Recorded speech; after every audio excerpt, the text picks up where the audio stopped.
What are you doing here?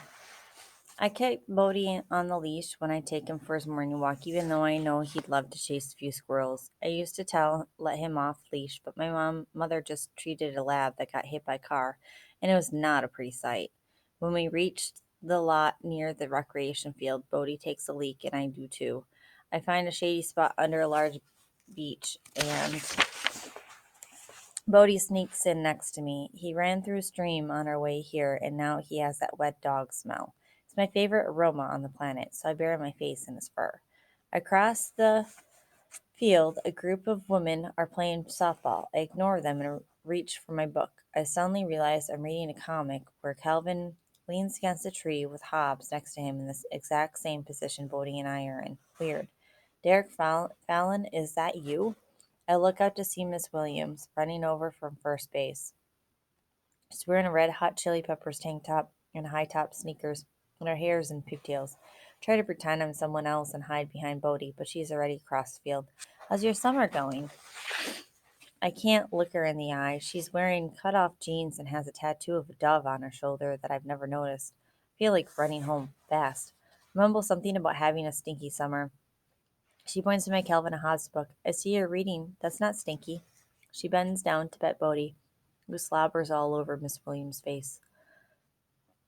But instead of backing away, she lets Bodie cover her with kisses and talks to him in the same stupid baby voice my mother uses with every animal, even though she's a professional.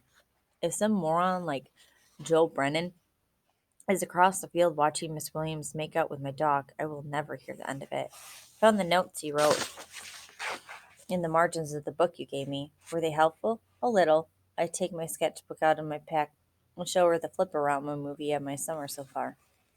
She sits next to me on the grass and goes through the book herself. I got an email from Carly saying you've been doing some great drawings this summer. I guess she was right. Carly sends emails to teachers? During vacation? What a freak!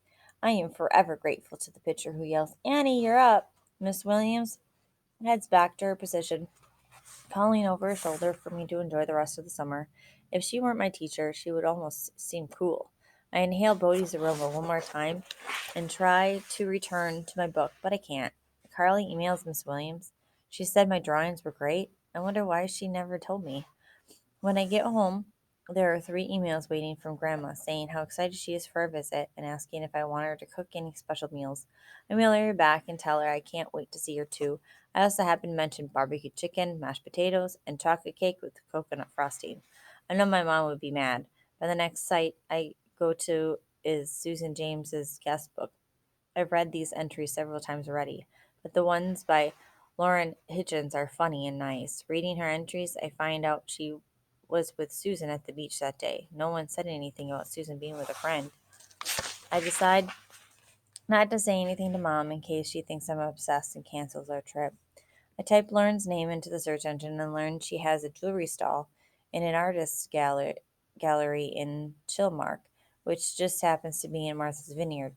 The photo shows silver bracelets and glass beads displayed in bowls of uncooked rice. On the About Me page, Lauren looks around the same age as Miss Williams. I wrote down her store address in the inside cover of the book I'm supposed to be reading. Seeing Miss Williams today makes me feel a tiny bit guilty about blowing off my reading yet again.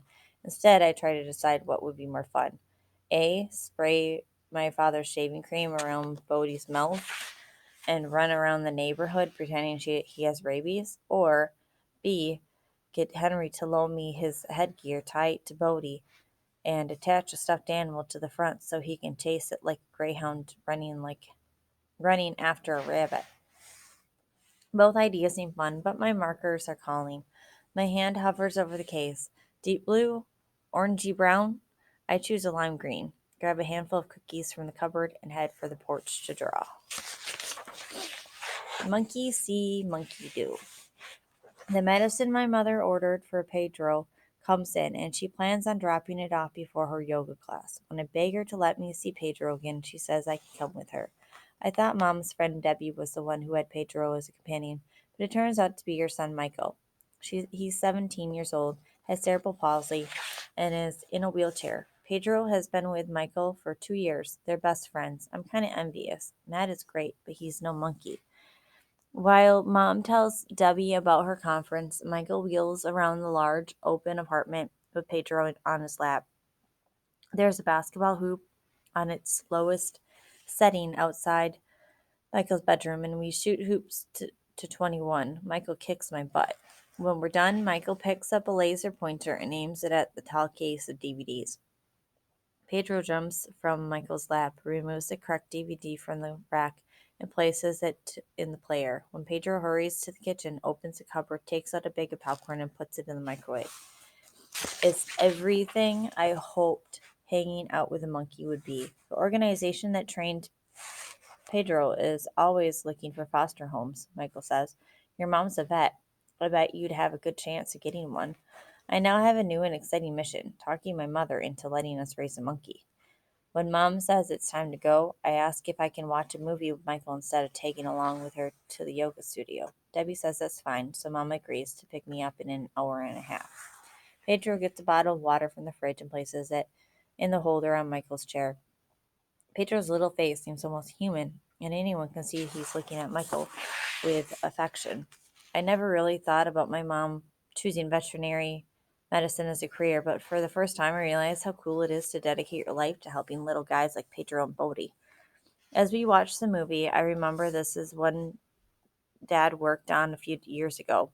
When the chase scene comes on, I tell Michael how my father drew storyboards for it. The scene is full of suspense and fast camera work. Michael yells at the screen for the main character to watch out, but all I think about is how both my parents are really good at what they do. Am I ever going to be that good at anything? Maybe I'm not even their child. Maybe they found me on the boardwalk, felt bad for me, and took me home.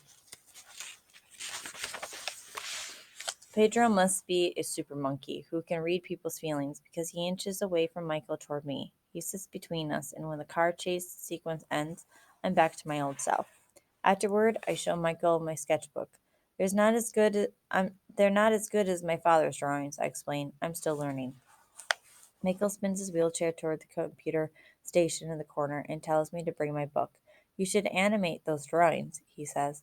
He opens a folder on his computer and asks me to drag over a chair. Next to the keyboard, there's a flat pad that Michael tells me to draw on. As if by magic, what I draw on the pad appears on the screen.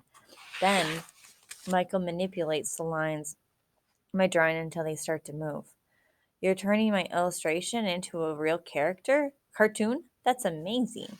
By the time Mom comes back from yoga class, Michael and I have animated several of my vocabulary words. At the beginning of the summer, I learned how to picture a story as if it's a movie in my head. Now, thanks to Michael, that movie isn't in my head anymore. It's like my Flipperama book just jumped onto the computer screen for all to see. Both my mother and Michael's love what we've done and agree that Michael and I can get together again as soon as we come back from the vineyard.